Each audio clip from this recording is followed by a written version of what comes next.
Hello mga ka-fruity! Welcome to my vlog! So, iyan, mag-voice over tayo. Pag may time, mag-voice over tayo.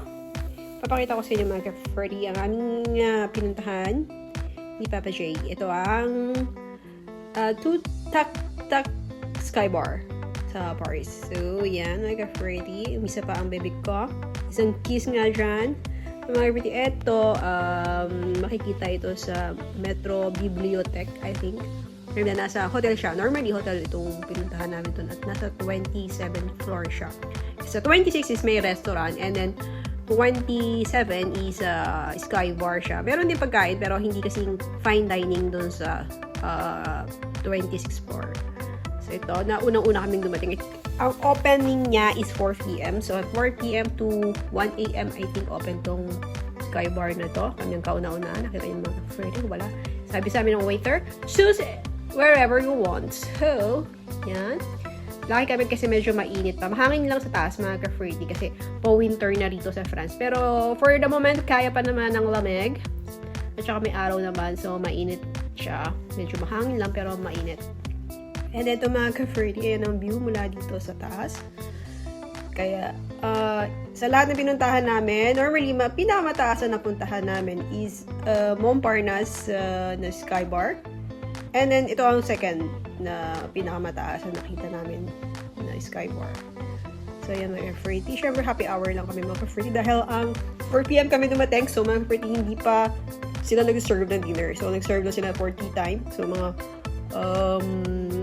puro sweets lang ang sinaserve nila. So, puro dessert. 6 p.m. pa ang starting ng kanilang serving ng pagkain. So, kaya, wine lang tayo mga ka-fruity. Wine muna ng ating orderan for the moment. At the same, kailan naman kami napunta dito is para lang mag-chill after work, you know. And then, para makita rin yung place. At syempre, kailangan, habang tayo ay malakas pa, kailangan puntahan na natin yung mga lugar at saka mga place or mga restaurant na gusto natin makita hanggang tayo ay medyo bata-bata pa. So, ayan mga ka-fruity. Kung makikita nyo, napakaganda ng view niya. At very romantic kung gusto nyo mag-date-date ng mga jowa-jowa dyan. So, ayan. Ang order namin mga ka-fruity is a wine at saka isang beer si Papa J.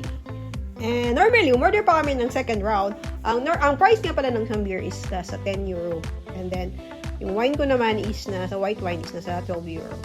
Normally, naubos namin. Nasa second round para kami. So, ang tagal nila isinerve yung second order namin.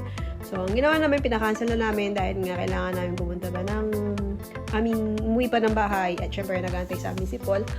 At 7 p.m. na kami nakabalik sa bahay. Dahil na almost 6 o'clock na kami natapos dun sa bar na yan.